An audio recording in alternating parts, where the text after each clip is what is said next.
Attorney General Bondi, this Congress, I've made public one document after another, one whistleblower disclosure after another, one example of weaponization after another.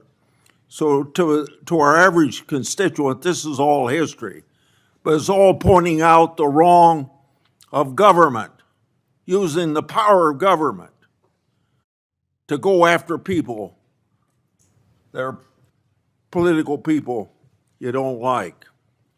We're pointing this all out because we can't have this repeated in the United States. We want an end to it right now, whether we have Republican or Democrat administrations.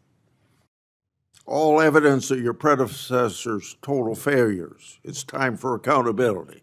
And I look forward to hearing about your success in that regard. Senator Durbin. Thanks, Chairman Grassley, for holding this oversight hearing. Welcome to my Republican colleagues who claim the previous administration weaponized the Department of Justice. President Biden retained President Trump's FBI Director Christopher Wray, who President Trump then fired. President Biden never directed the Attorney General to prosecute his political opponents. President Biden never fired his own political appointees for refusing to prosecute his targets. What has taken place since January 20th, 2025 would make even President Nixon recoil.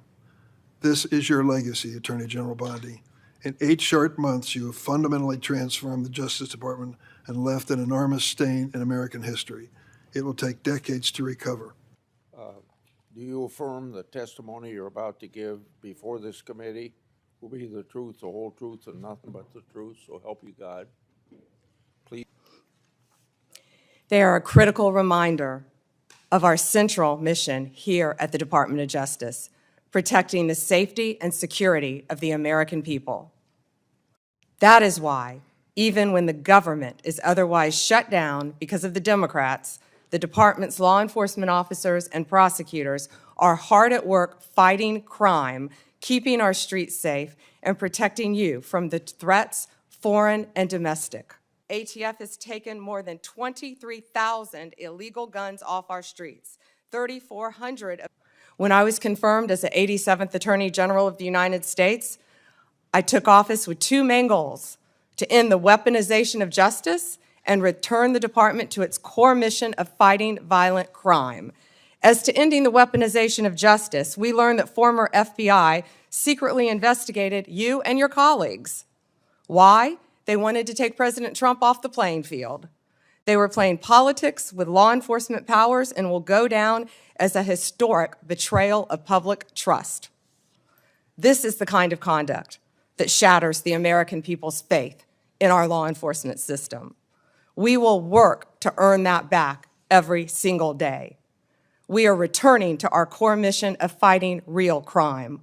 While there is more work to do, I believe in 8 short months, we have made tremendous progress towards those ends. Our federal surges in Washington, D.C. and Memphis are a perfect example of how my attorneys have done incredible work advancing President Trump's agenda and protecting the executive branch from judicial overreach.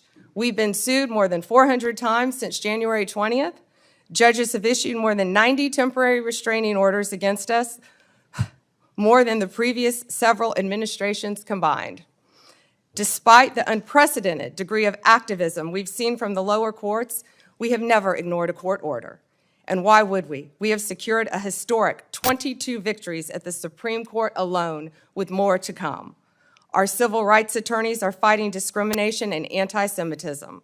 Our criminal attorneys are prosecuting violent criminals and foreign terrorists every single day. I look forward to continuing this work at the Department of Justice, and I look forward to testifying before you today.